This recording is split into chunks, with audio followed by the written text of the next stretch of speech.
If you want to be financially successful, you need to invest in three different places. You need to invest in yourself, you need to invest in a business, you need to invest in real estate or some other hard asset. But people get ahead of themselves. I believe that's step two. Step number one is, where are you going to save your money on a systematic basis or store the wealth that you have now? And I believe that has to be a position of control. When we put money into here, whether it's 10 or 100 grand a year, it doesn't matter, that money goes in and that money grows tax-free for the rest of your life, somewhere around 5 or 6%. But you have the ability to literally multiply that money and put it back into yourself, business, or real estate. So we call it an and asset. Your money's growing tax-free for the rest of your life. You can access it tax-free. When you die, the death benefit's tax-free. Your retirement's tax-free. But then you also have an and asset. You have a death benefit, and you've multiplied your money via a loan to put back into your business, your real estate portfolio, or investing in yourself.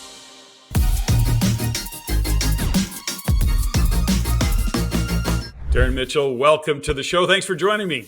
Hey, thanks for having me. Appreciate it.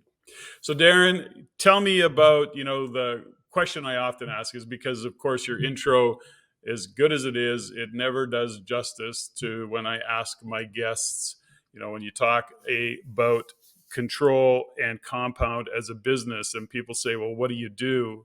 Or what do you do, Darren? What's your answer to that question?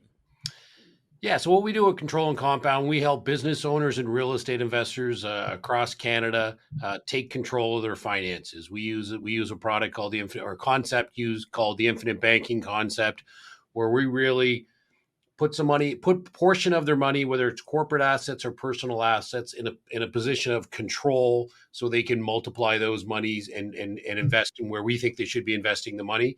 And we use a high cash value life insurance. We're experts at that, and that's all we do as financial planners. We're not going to do 10 other things that we say we can do everything. We do one thing. We do cash value life insurance for entrepreneurs, real estate investors, and high net worth individuals, and we do it really well.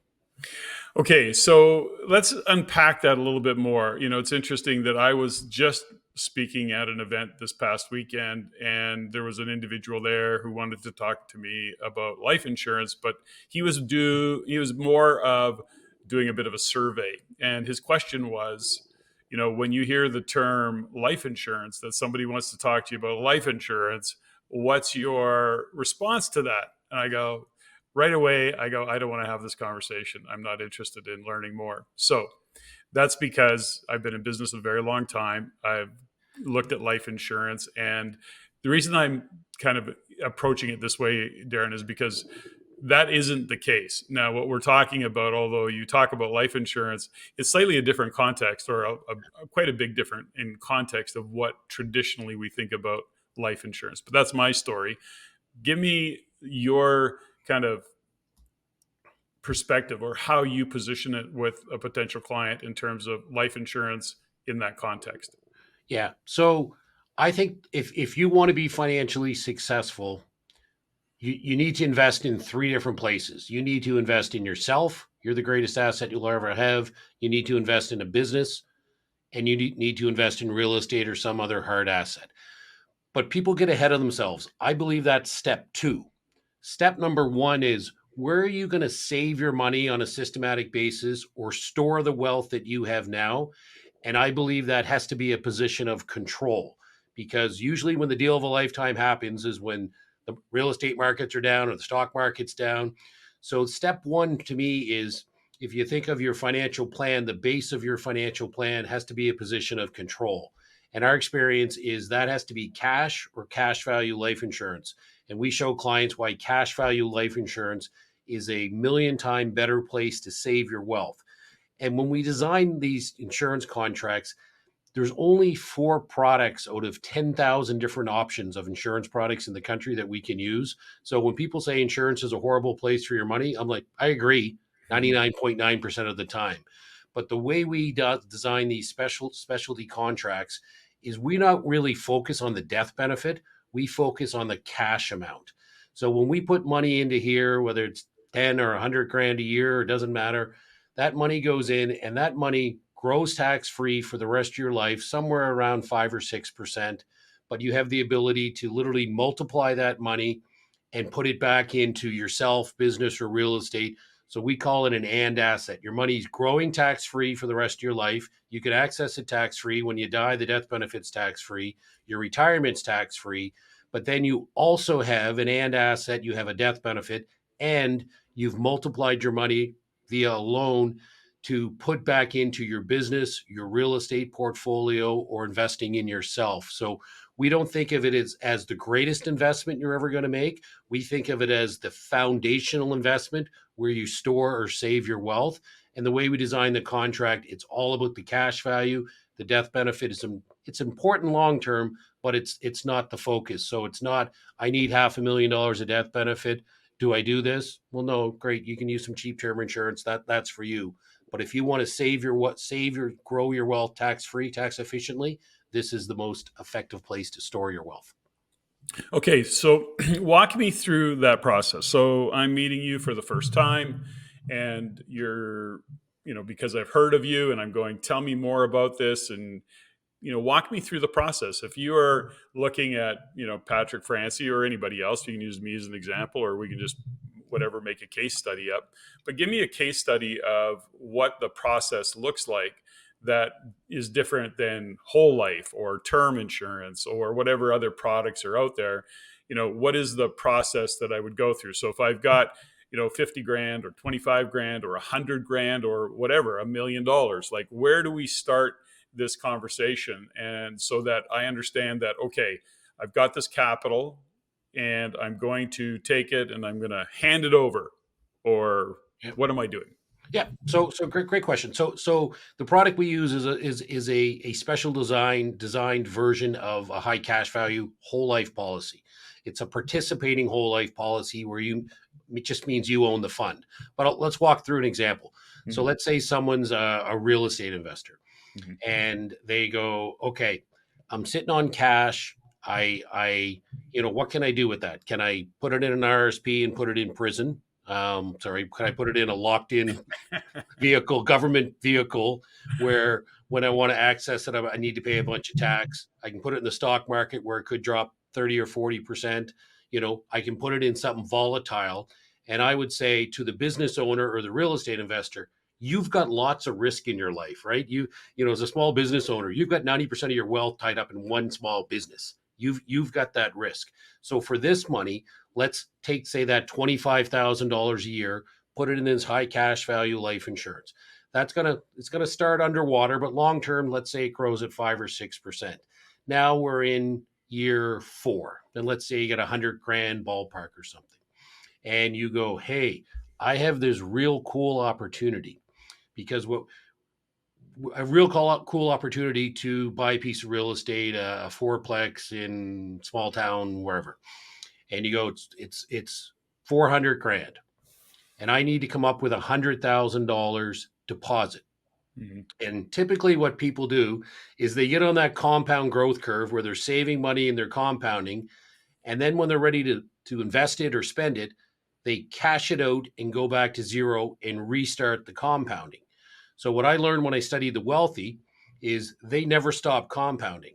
So just like Jeff Bezos and Elon Musk borrow against their shares, we're going to have a cash value, say, of 110,000, and you're going to say, hey, I'd like 100,000 for a down payment. So you're going to call us up or call the insurance company up, and you're going to say, I need $100,000 loan. And they will ask you 2 questions. Do you want a check, or do you want it deposited in your bank account? Because these loans are 100% guaranteed of up to 90% of your cash value. So in our example, you borrow 100 grand. Now you go to the bank and you say, hey, I need a mortgage for the rest of it. And the bank says, wait a minute, where'd you get the down payment? Real estate investors always got to justify where that down payment come from. And I say, because I'm a real estate investor myself, I borrowed from my cash value. And they say, oh, cool. We don't consider that a loan for borrowing purposes. So it doesn't show up on my credit report, doesn't affect my ability to get the mortgage. So now my money, by taking that $100,000 loan, it's not out of my policy, it's against my policy. So I still have the 110,000 of cash value. So that is going to continue to compound exactly the same as if I didn't take a loan. I got my 100, I do the real estate, You have some cash flow coming in. Maybe you refinance it down the road. You repay that policy loan. Policy grew completely unaffected. Rinse and repeat. So what we've accomplished, instead of just doing the real estate by putting the money in the policy first, we've said we've got a rock solid place to save and store our wealth. We're going to have compound interest for the rest of our life uninterrupted. We're going to have a tax-free retirement that we can use this for a tax-free retirement. We're going to have a death benefit, and we're going to have the real estate. So for me, it's the way to, just like a bank takes your money when you put it in there and loans it out to everyone else. Well, we're going to act like a bank. That's why I wrote a book called Be the Bank. We're going to act like a bank where we just store our money here, we grow it tax free. And then when that opportunity comes along or financial emergency comes along, you have a guaranteed access to cash. If the market drops 40%, it doesn't affect your policy. So that's the safe money that you save and store. But the bonus is it's going to be a tax-free retirement and a death benefit, and you get to do your investment too. No, that's so interesting. But one of the questions I would have with this is that, just for explanation, why doesn't the bank consider it when you borrow against it? Is it because it's backed by that policy? Why are they not considering it if you're borrowing against it? Why doesn't that show up in their world? Yeah. So the reason why the banks don't consider it a loan for borrowing capacity is if I had $110,000 of cash value, like I had in my example, Mhm. I could choose. It wouldn't be a good choice, but I could choose to say, you know what, cancel that insurance policy, give me the 110 grand back. So most insurance policies, you put money in, you cancel, you get nothing back, or you get a fraction of it back. Mhm. Because we're front ending this, because we're driving down the death benefit as small as possible. Most of the money is going to grow your cash. So if you have 110,000 or $1 million of cash value, you could technically cancel it and cancel that out, or sorry, take that cash out. So the bank considers it an asset, then not a loan for borrowing capacity. So when you look at what this kind of model is, Darren, what category to put it in, because it kind of covers a number of things, not the least of which is risk mitigation. And, the other part of it has an investment component to it. So how do you categorize it if you're, talking to somebody about it? Yeah, we just call it a foundational asset where you're going to save and store your wealth. Mhm. But yeah, to your point, like, you know, people say that we people often don't care about the death benefit, they say.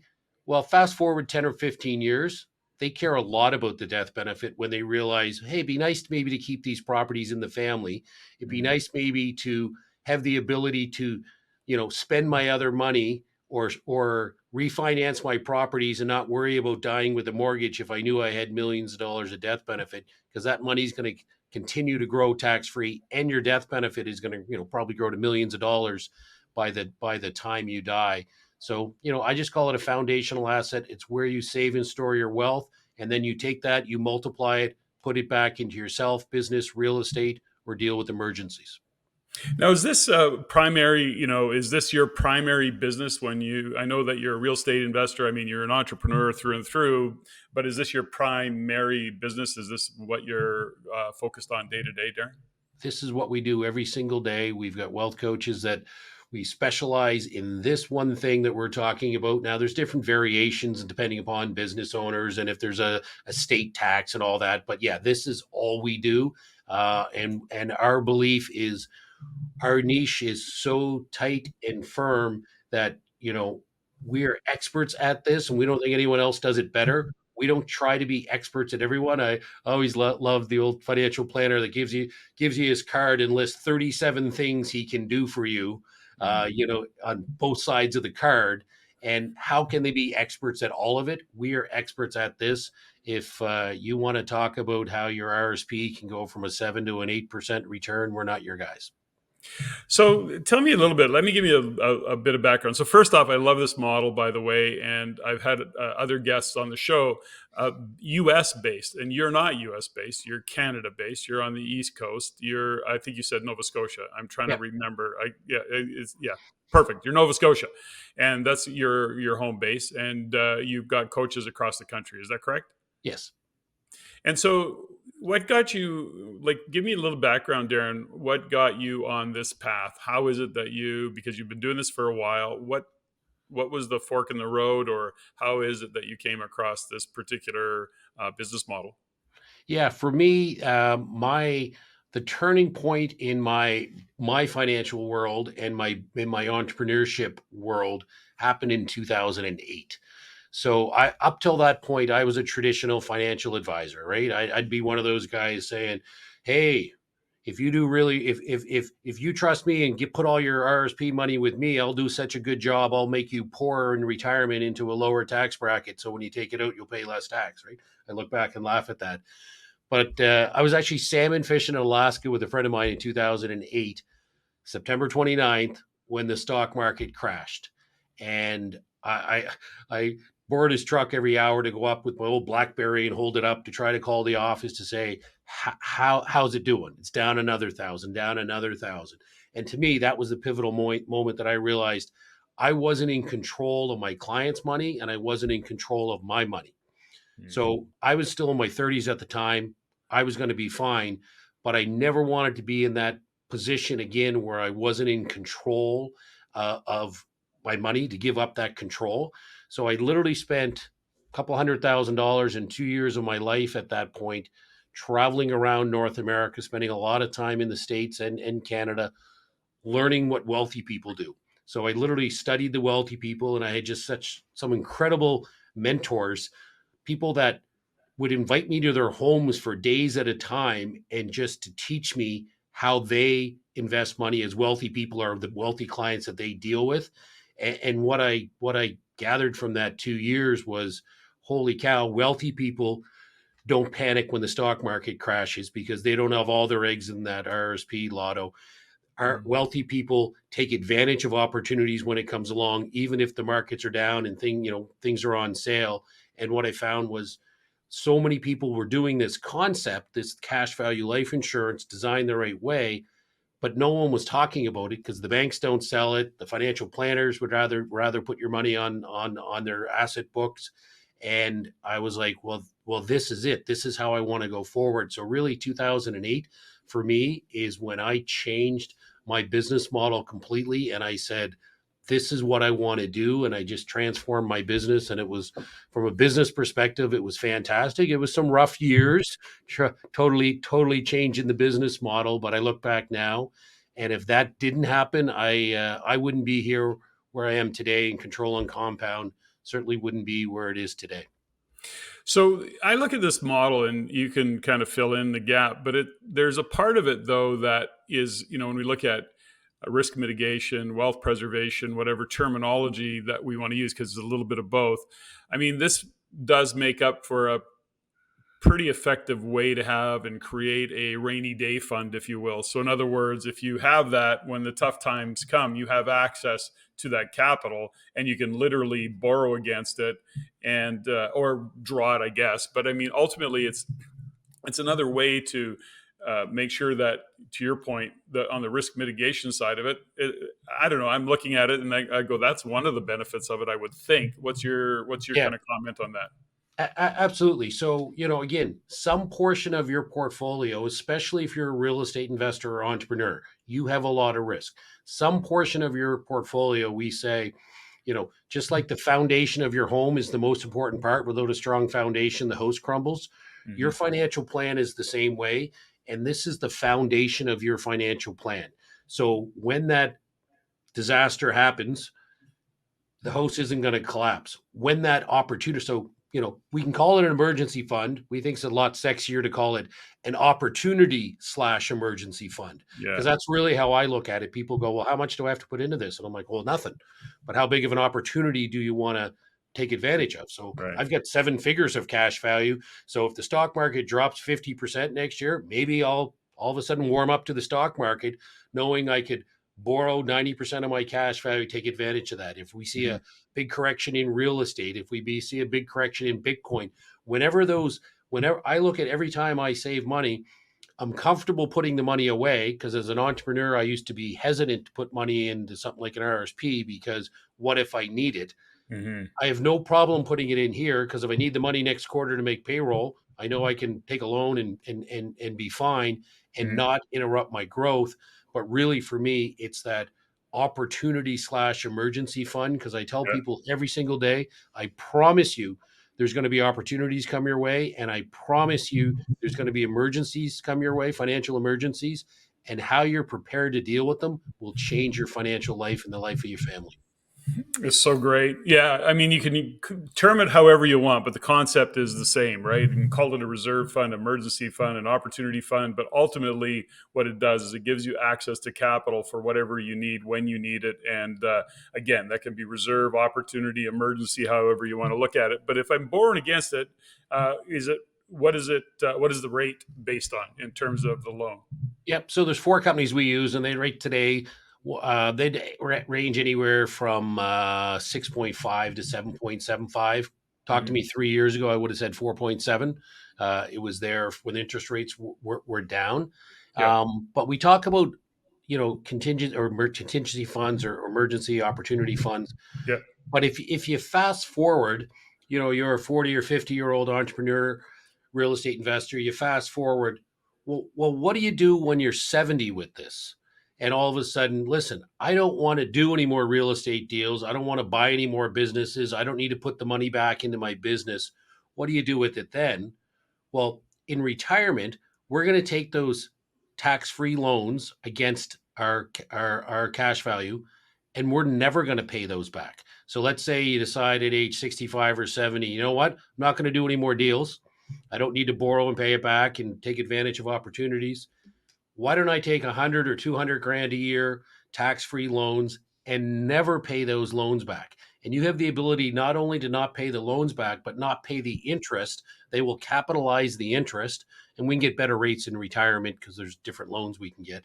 So mhm, now, let's say I die, take 100 grand a year for 10 years, and I die owing $1 million. Well, you don't really owe $1 million because your cash value is 1.5 million or two, and then your death benefit's 4 million.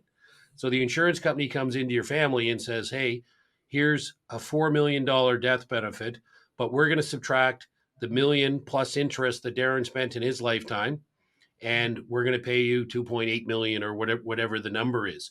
So yeah. you can check off so many boxes that you're doing that emergency opportunity fund. You're building up a reserve for when an opportunity comes along, your ability to use it in the short term, but then long term, you can literally have a tax-free retirement in it. And if we talk corporately, the numbers get so sexy, it's crazy if you're a small business owner, because we can use corporate dollars. Okay, so let's unpack this a little bit more because I want to make sure that it's really clear to the listeners that if you're listening to this and you're a business owner, a real estate investor, which is to me the same thing, although you might have a job. If you're a business owner, entrepreneur, investor in the world of real estate, you're still an entrepreneur at some level. So if I'm listening to this, and I'm wondering if I should reach out or is this for me? What's some of the questions that should be asking myself that would kind of go, something I better, I better talk to Darren. I gotta unpack this even more. So, what are some of the questions I would be asking myself if this is right for me or if this is something I want to investigate more? Yeah. Step one, I'd say who it's not for. So who I think it's not for, and this isn't a knock against those people. They're wonderful people. But if you don't have the ability to save at least $10,000 a year, this isn't for you. And I don't say that because we don't want to help you. I say that because there's other strategies you should be looking at. As a guy that's been in the financial services business, one of the most frustrating things to me early in my career, and I still see today, is where I would see people buying a whole life for $100 a month with Yeah, a $75,000 death benefit. And that would be a guy with a wife and three kids, or a wife that didn't work and three kids at home. And I would just lose my mind going, that's not the product for them. They need $1 million or $2 million of cheap term insurance. So it's really so if you're not ability, you don't have the ability to save $10,000 a year, then great. You got to work on investing in yourself to make your income up, or talk about how to reduce your expenses to get to that point. Start saving in a high savings, high interest savings account. So that's who it's not for. Who it really fits for well is, again, that entrepreneur and real estate investor or a high net worth person. Because let's take the business owner, for example. In Canada, most provinces, the first 500,000 you're going to earn inside your business, you're going to pay about 12% tax, 10, 11, 12, depending upon the province. So Mhm. we call that 88 cent dollars.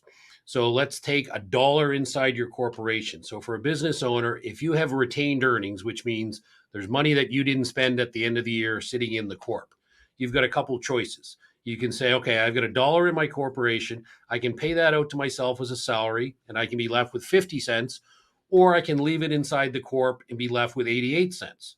So people go, hey, well, 88 cents is way better than 50. So a lot of business owners have cash in there.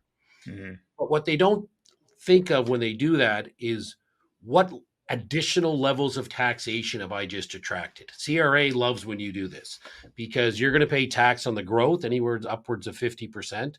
You're going to pay tax when you go to get that out. You're going to pay tax when you die. You're going to pay a boatload of tax if you earn more than 50,000 of passive income because it's going to affect your small business deduction. And now with our new legislation, you're going to have capital gains inclusion of 67% from dollar one inside a business. So we're able to take those 88 cent dollars in the business and put that right in the policy inside the business. So now what we've done, we've taken money, put it in a tax-free environment in the business. We've eliminated the tax on the growth. When you go to access it, the loans are tax-free. When you die, it's tax-free. It's no passive income, doesn't affect it at all. And there's no capital gains inclusion because it grows tax-free.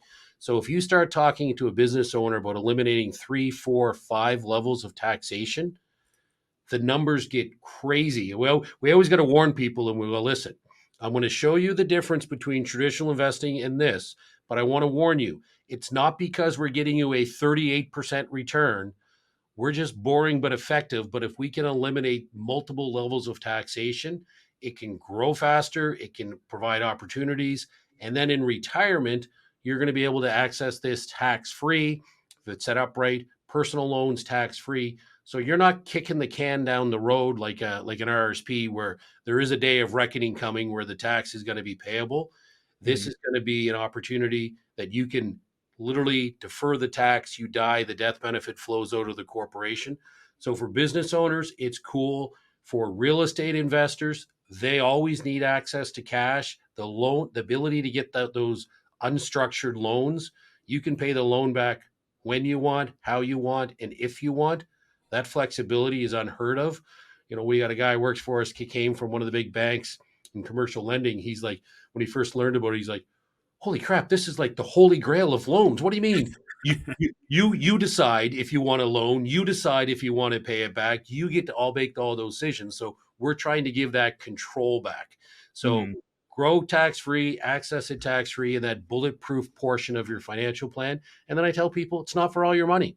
It's you know, you're going to make the most money investing in yourself business and real estate, but you've got to store and save your wealth sometime. You have to retire sometime, and you have to mitigate risk. And this accomplishes all those things.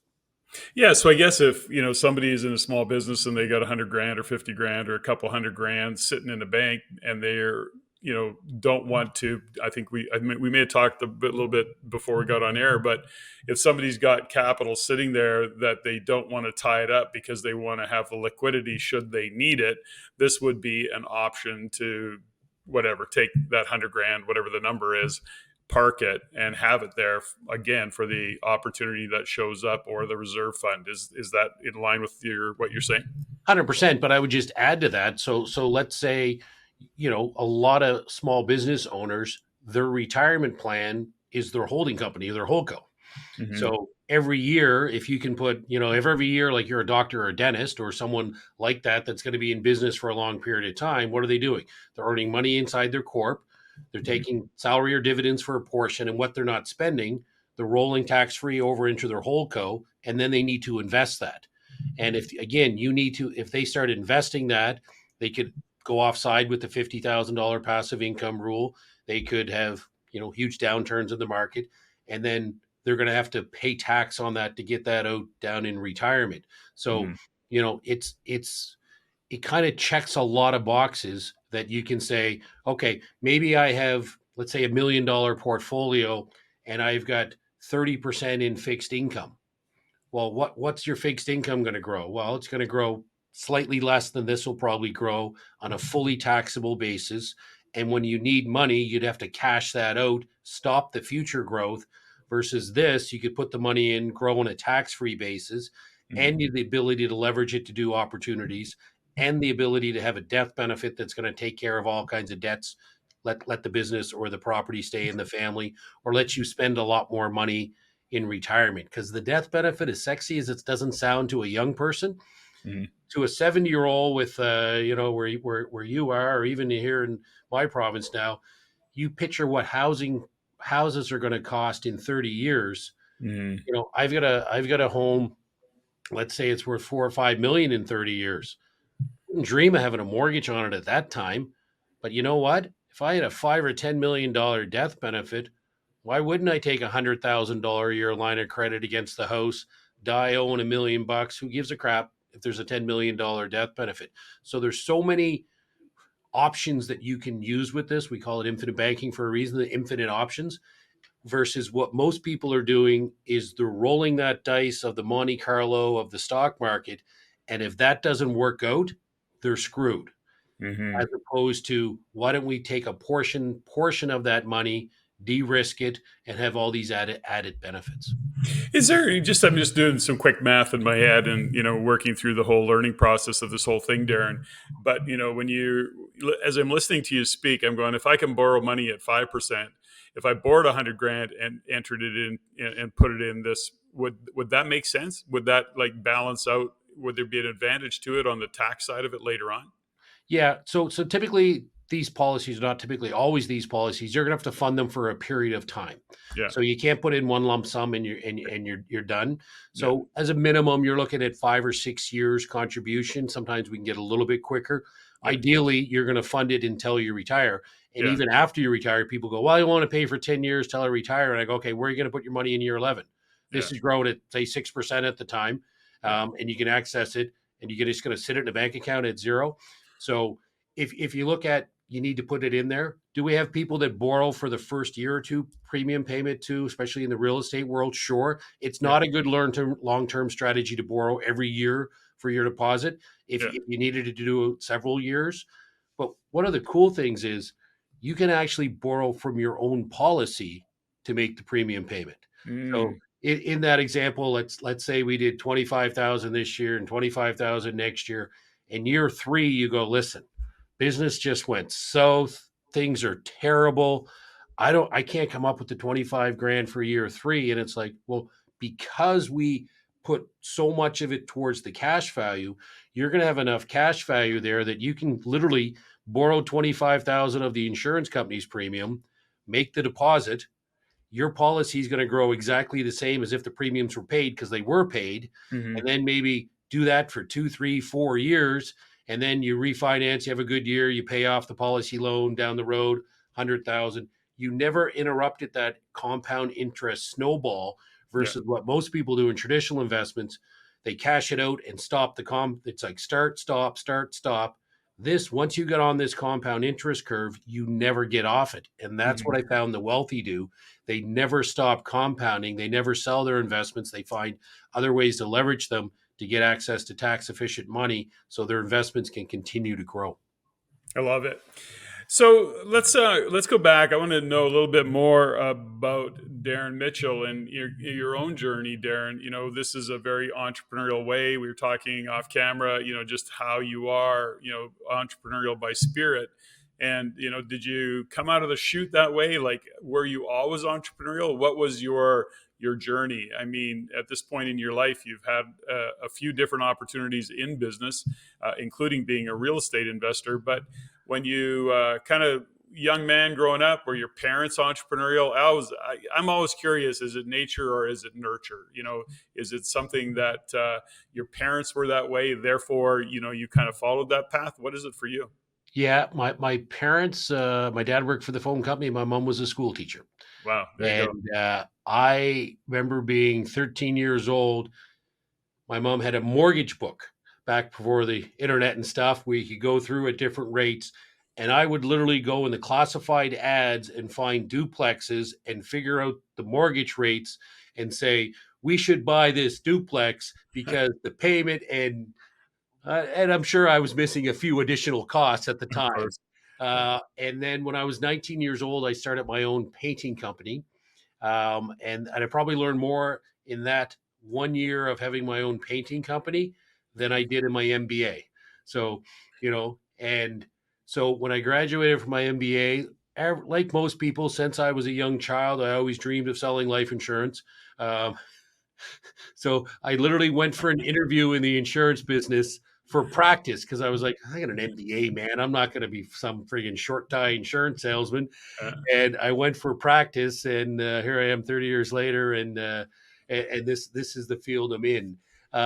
So I've always been an entrepreneur. I'm a big fan of getting coaches, getting reading, learning, mindset, like all that stuff has been so instrumental in the growth of my businesses that um, I'm passionate about it, and I love dealing with that. That's my favorite part of the business. We chatted before we get on. I just love talking to entrepreneurs. I love talking to real estate investors, and I'm like, it's no BS. It's like tell me what you did. Tell me what you do. Like tell me, And we've got clients all the time. Hey, Darren, what do you think of this? What do you think of that? And I love that part of my business because I just I I saw a stat I had in my podcast the other day. 20 years ago, there were 5 out of 1,000 Canadians were entrepreneurs, and today it's 1.3 out of 1,000. And I think that is such a sad state of affairs for our country because it's the entrepreneurs are the backbone of our economy, the small businesses, and anything I can do to help support them and be involved in them, I'll do that till the day I die. yeah, and certainly that is often my frustration, without getting political about it. But when we look at Canada overall and the challenges we face about being so low in productivity is, because we have not been nurturing and supporting, those entrepreneurs, those SMEs of the world, and our productivity's gone down, our manufacturing's gone down, and it's a sad state of affairs. Honestly, entrepreneurs solve problems. They are innovative, they are creative, and that's what, as a country we need. So it's one of my very big buttons these days as I look at the growth of our public sector employees Yeah. versus our private sector, and just see how quickly we've digressed over the years in terms of what we support. So again, you're entrepreneurial. You kind of sounds like you whatever showed up for you, whatever that fork in the road moment was, where you said, "No, this is what I want to do." You had a sales guy. You got interviewed by an insurance sales guy, and the next thing you know, he pitched you on the deal, and down the path you went, Well, and it turns out you loved it. not quite directly. So I actually got hired on the benefits and pension side. Ah, So more of a corporate role. yeah. And because because then I thought, well, I wouldn't be one of those life insurance guys because they're losers, right? So I justified, my first 10 years in business, I was a corporate guy. Working for various insurance companies. And then I did switch to the individual side, and I was director of sales for a large insurance company. And then when my kids were, I think, 2 and 4, I said to my wife, I'd like to give up my nice big corporate job with the expense account and nice salary. And I'd like to go start my own business and have an income of zero, honey. Uh, how's that sound? And my wife's totally supported it. And then I literally started with zero clients, zero business. That's 19 years ago now. And There's been some wild turns along the way, but Of course. the last 6 7 years has been phenomenal for our business. Once I started learning about, you know, not trying to do everything for everybody, and Mhm. really narrowing it down and go, we want to be at the best at the country at this particular thing for this particular segment, and Mhm. that's all our sole focus is, or focus has been. And then it's been building the team, building the processes, building how to grow a business, being part of coaching programs. All that stuff has combined to get me where I am today, and I'm passionate about it. Now, you were talking earlier on about, I think you used three examples of where you've got to invest. One of those things being invest in yourself. And it was interesting as I was speaking this weekend to a group of real estate investors. One of the things that I said is that you must invest in yourself. But I always kind of expand on it, because when we say you must invest in yourself, people often go to the thought of, oh, I gotta, I can't afford a coach, or I need to hire a coach, or that's what we're suggesting. And I always look at it, and as I said from stage this weekend, investing in yourself doesn't have to mean you're writing a check to do something. It could literally mean that you're investing time in yourself. You're actually investing in relationships and creating relationships with yourself. I also look at those as investments. But as a coach yourself, and as a longtime entrepreneur, having worked with many other entrepreneurs, what are some of the kind of things that you see in entrepreneurs starting out that might be an oversight? What would be a kind of a heads up that you might give somebody who's considering being an entrepreneur or going on the journey of real estate investing, perhaps? What's some of the takeaways that you often see that you would put in a correction early on? Yeah. I would say you're going to burn through more cash than you ever think you're going to burn through. So, Mm-hmm. like, I talked to a young person the other day that may or may not have been my son, and was saying, "Oh, I wish I had more money to put in Bitcoin because he the young guys kind of love that stuff." And, Yeah. and and I said to him, I go, "Okay, what's the learning opportunity here?" I go, "You didn't have an opportunity fund to take advantage of the opportunity that came along. We Mm-hmm. never know when the opportunity is going to come along." So I even look at people that are thinking of being an entrepreneur someday. I look at this strategy, and not to talk about this strategy game, but like, this is a place to save and store your wealth, because you're not going to use your RSPs to start a business. You're not going to use your RSPs as an emergency fund. So I tell people, plan in advance what you want to do, but also don't be an entrepreneur just because you're a really good plumber. Like, one of my favorite books is the E Myth, and it was like, don't just buy yourself a job if Mm-hmm. you're going to be doing that your job. So, and then the last part is, I tell people, especially with real estate, fire, ready, aim.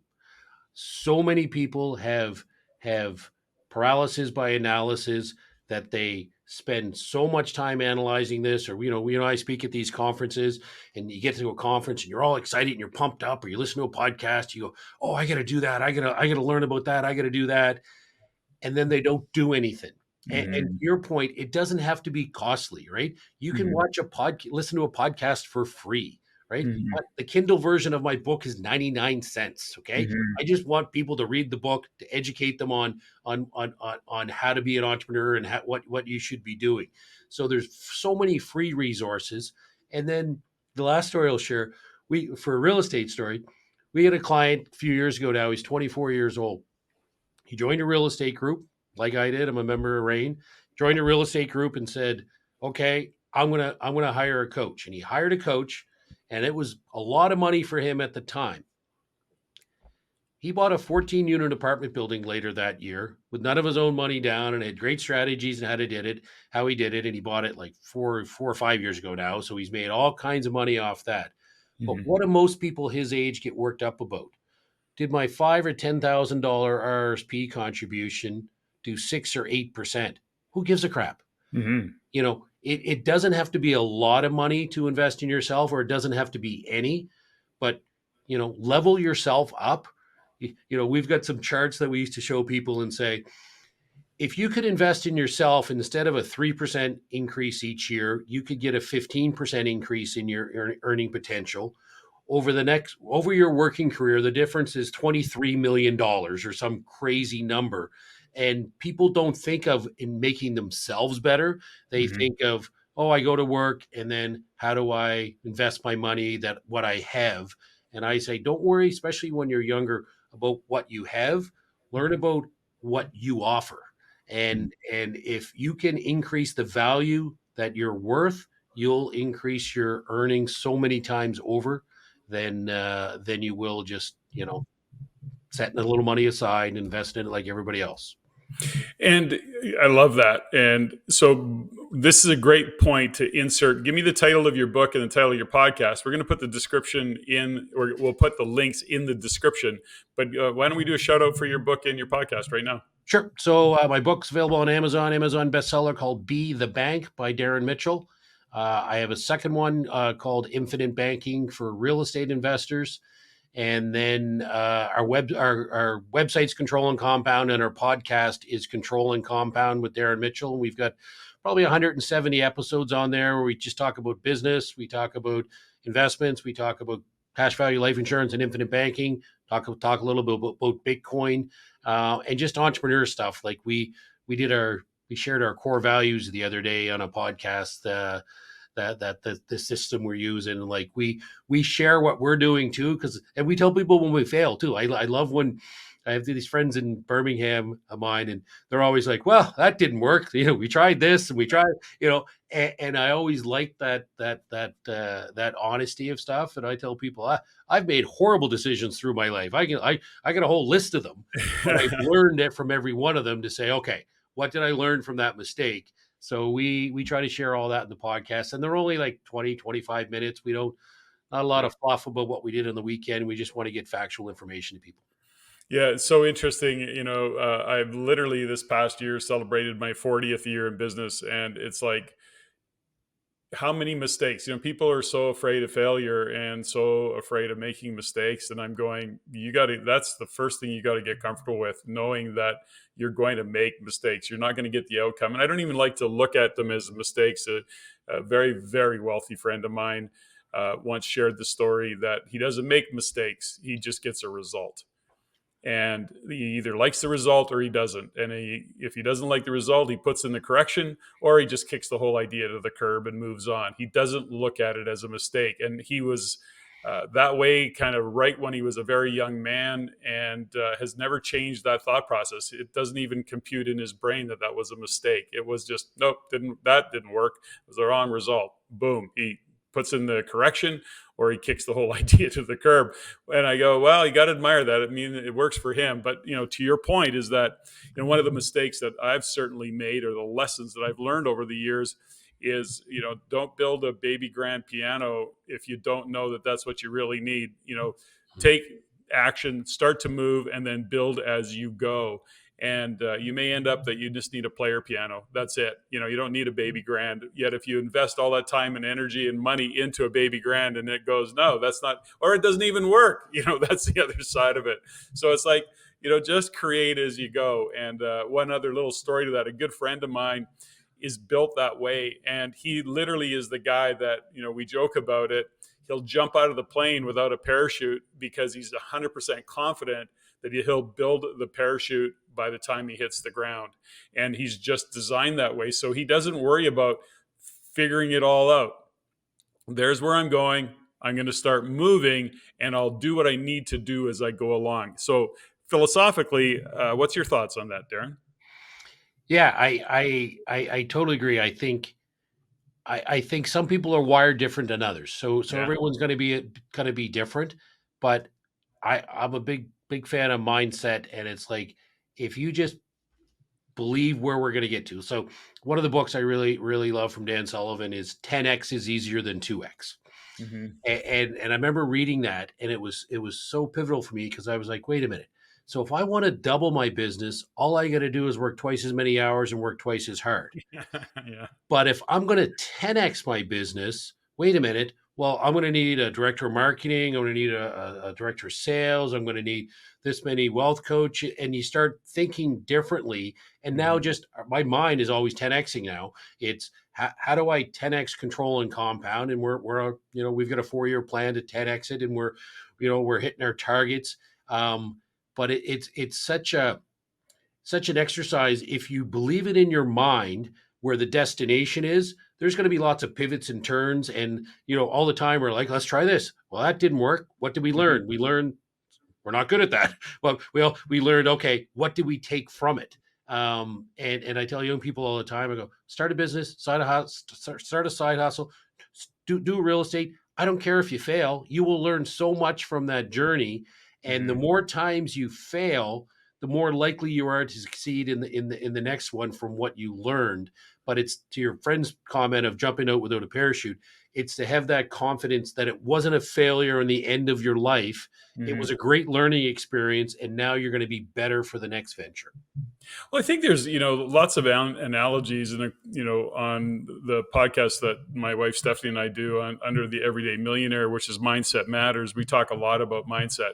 She's an athletic, mental, performance coach at both Olympic and world class levels, and of course, we start to understand that part of the analogy I'll use is if you look at a mountain and it's worthy of the climb, you can chart the path, but there's just subtle things that you're not going to see as you climb the mountain. And as you climb the mountain, you may slip and you may fall. You may go, holy cow, I just took 3 steps forward and I got to take 10 steps back to reroute and go around. The mountain, however, is still worthy of the climb. The path I take to get up the mountain, I'll figure out as I go. And, that one for me is, really kind of pragmatic in its thought process, because I get that. And that really is the case, is if you believe the mountain that you're about to climb is worthy of the climb and that you want to get to the top, to your point about 10xing, if that is the ultimate, this is where I've chosen to climb, you're going to start climbing. And along the way, rocks are going to fall, the path's going to get washed out, things are going to change, you're going to have to reroute your path.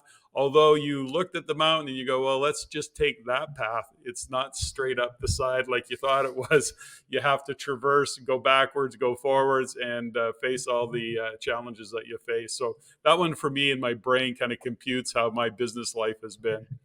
I like that. I like that. So in the financial world, we always talk about a mountain, different than what you is, but we're on the mountain theory, mountain game now. So we always talk with, if you had, we look at a mountain as retirement mountain. You climb it in the accumulation stage, and then you come down it in the decumulation stage where you're spending your assets. And what I find is 99% of advisors, they're only taking you to the top of the mountain. So it's like, I've got to save a million, two, five, 10. And then you get up there and you hit retirement, and it's like, well, what now? How do I spend that money each year and make sure I don't run out? How do I, because what people do is they hang on to the scarcity of, I don't want to run out of money, and they're scared to spend it. So we always use the Sherpa analogy. If you're going to hire a Sherpa, would you want to hire someone that could get you to the top of the mountain, or someone that could get you to the top of the mountain and safely down the other end? Uh, so that's from a financial standpoint. We think of too many people are climbing the mountain. Now the commercials about, oh, how much money do you have over your head in retirement and stuff, like 3 million. I don't give a crap. People come into my office when they're retired and say, how much can I spend and not run out of money and live a good life? Yeah. 100%. Interesting. Now you talk about, you talk about 10X and Dan Sullivan, and you've worked with Dan Sullivan over the year. And what's interesting about Dan, he's a legend. And to your point, I think he's in that 80-ish range, and he still shows up, still chugs away and does what he does. He co-wrote the book with Dan Hardy, Gap and the Gain, which was, Yeah. for me, was a really awesome book. I had my team read it, and many of my chosen family and some friends read it, and we literally live into that whole thought process of the gap and the gain. Again, a little bit of mindset, but there's a lot of practicality to it. What's your observation in working with a coach, the quality of Dan Sullivan as an example? Yeah, so I'm, like I said, part of the strategic coach program, and I couldn't be happier, because as an entrepreneur, we're different, right? Like 1, 2, 3, 4, 5% of the population, whatever stat you want to look at. And most of my friends around here aren't entrepreneurs, and they aren't people taking this risk or this crazy adventure. Yeah. And just to be in a room for 2 days every quarter, where everyone in the room is an entrepreneur that has been through stuff. And I probably learn more in the breaks and the lunches than I learn sometimes in the classes. But it literally, as an entrepreneur, I find you're go, and just to have 2 days to stop and think about your business, how to grow your business, how to produce a self-managing business or a self-multiplying business, and the exercises you do.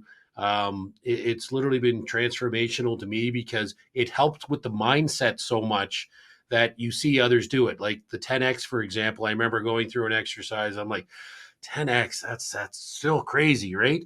And then it's like, okay, here's the exercise. We're going to go back to a point that you were 1/10 the size you were now. And then it was like, oh, yeah, okay. I remember there was a point. Like when I started out, I was like, so it's like, well, you've already 10x'd. And it's like, well, yeah. Do you know more now than you did in the last whatever many years it took you to 10x? And it's like, damn right, I know way more. Well, shouldn't the next 10x be easier? And then you're like, well, yeah, like, and just that ability to step away from your business, talk to other entrepreneurs. And again, I'm a huge fan of coaches, whether it's a real estate coach, whether it's a business coach, whether it's a life coach, whether it's a health coach, whether it's personal trainer, like all that stuff. I think is, if Tom Brady and Tiger Woods have a bunch of coaches, what makes you think you don't need one? Isn't that the truth? It's interesting that a long time ago, a friend of mine, and well, became a friend of mine. He used the analogy. He goes, when we look around the world at the best in the world at what they do, and he used athletics as an example. He used race car driving as an example. He used actors as an example. And every single one of those individuals and teams have a coach. They have a performance coach. They have psychologists and psychiatrists and nutrition coaches and physical coaches and game coaches and technical coaches. So they're coached to the nth degree. But it's funny about how entrepreneurs and again, I always look at real estate investors as being entrepreneurial. Treat your real estate investing like a business has always been our mantra. But you start to realize that, as entrepreneurs, we think we should go it alone. We should have all the answers. And, we don't. We look at a coach as a cost as opposed to an investment in our learning and in actually speeding up our learning process, and don't have to figure stuff out. Go and learn on the shoulders of the giants that have gone before. Yet that in itself is a mental breakthrough that has to happen. What's your thoughts on that, Darren? Yeah, 100%. And my experience is probably 12, 13 years ago, the first time I had a business coach. And same with fire ready aim. Just do it. Just do it. Try it for a period of time. And I think you'll learn so much that then you'll look and go, well, why didn't I do this sooner? It's kind of like your first real estate purchase. Like, why didn't I do this sooner? I wish I had done this before. And then if it doesn't work out, that's cool. You would have learned a lot from that. I mean, I have coaches I don't use anymore that I still think of some of the things that they taught me in the way just to, like, same with like going to a conference. I'm a big fan of going to conferences and stuff because you don't need to learn everything they know. It can be one or two or three nuggets that could change your life, that you could learn from a coach, from a conference, from a speaker, from a book. To take a small piece and put it into your world. So I have never had a coach that I haven't been way better off. I've had better coaches and worse coaches, but I've never had a coach that I wasn't better for the money I have spent. And back to my point of, I believe you're the greatest asset. So if you're the greatest asset in your life, you are literally the golden goose. Whatever you do to make you better is going to be the most impactful on your financial future. Why wouldn't you want to invest in the thing that is your greatest asset that can have the biggest impact on your financial future? Beautiful. So, Darren, as we start to wind down, I want to comment on one thing. I mean, control and compound, what a great name for a business. And I know you got lots of narrative around it, but it really does say it all, given what you do. And so great name. But as we start to wind down, I always like to just lighten it up a little bit with a couple of, we'll call them rapid fire questions. You okay with that? Sure. They're not challenging, but we can make it fun a little bit. Okay, so first question, iPhone or Android? iPhone. So by the way, I'm an iPhone guy too, but I have to share. My iPhone blew up 3 days ago. I'm out of town. Hardware issue. Green screen. It won't reboot. It won't do anything. Long story short, as much as we look at our phones as both a blessing and a curse, we start to realize that, the habits and the addiction to phones and swiping or whatever that might be. In behind all that, they are a necessary tool. And they're not only necessary for communication, they're also necessary these days because it's really tough to access some of the things that you need to access because of the additional security. And I have to say that, I came to, my addiction is probably not so bad, although others might argue that point. Maybe it is, I don't know. But the point is that as a tool, so I'm traveling, I've got no phone.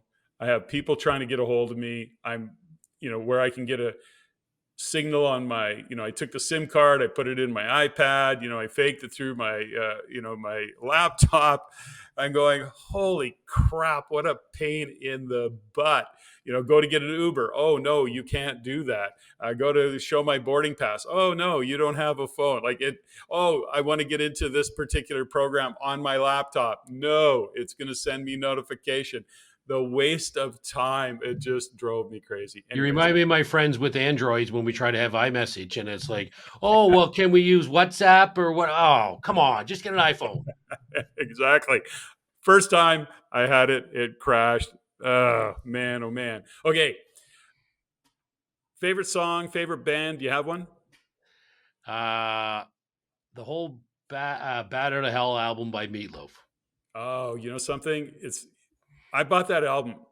I go off on this tangent here. I bought that album the first time I bought the album many years ago. I was probably 19, so that was how long ago that album came out. But I bought it because of the album cover, and then because it was such a cool looking album cover. And then I got home, I played it on my ridiculously expensive $600 stereo, which was crazy back then. Anyways. And it was like, wow, this is a great album. I wore it out. I could probably sing that whole album, verbatim. Not that anybody would want to listen to it, but I could sing along quite easily. Although I haven't heard it for a long time, I listened to it a lot. That's a good one, though. Good one. Movie, favorite movie. Major League. Oh, good one. It's got a good university remembrance. We watched it 1,000 times, and it was the only thing we quoted for 4 years. That's great. If there is a God and you arrive at the gates, what do you hope he says? You did good. Come on in. Good job. Come on in. That is a good one, isn't it? And Darren, final question for now. What are you grateful for? I am grateful that I have a wonderful family and a wonderful staff and wonderful clients. And I'm just so grateful every day to be able to hopefully make their lives a little better, because they make my life a lot better. Beautiful. I am always immensely grateful for the guests that I'm able to enjoy having some conversation with. I always learn something. And like you, I'm immensely grateful for my family. Darren, thanks for joining me on the show today. I appreciate your insights and the wisdom that you shared today. Thanks so much, Patrick. Anytime.